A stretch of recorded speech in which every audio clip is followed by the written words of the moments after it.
Leurs plaies sont encore à vif et leurs mains ligotées, parfois même enchaînées à des jantes métalliques.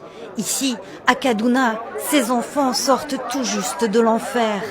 Une école coranique transformée en maison de l'horreur. Ce sont de jeunes enfants dont certains viennent de pays voisins comme le Burkina Faso, le Mali, le Ghana. Certains de ces enfants rassemblés ici étaient enchaînés. Ils ont été exploités, déshumanisés. Vous pouvez le voir par vous-même.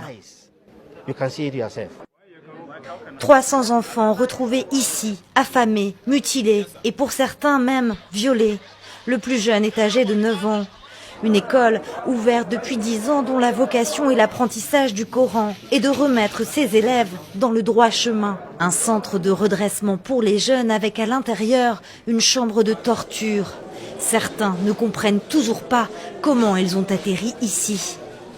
Les gens qui m'ont emmené ici ont dit aux autres que j'étais devenu chrétien parce que j'ai passé quelques années à l'étranger pour étudier.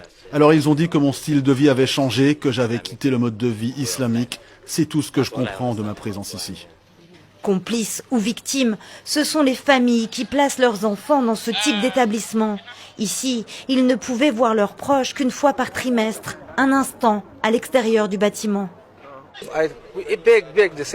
J'ai supplié, supplié. Ils ont dit non, non, vous ne pouvez pas voir ces enfants avant 3 mois. J'ai dit d'accord, prenez cette miche de pain et apportez-la leur.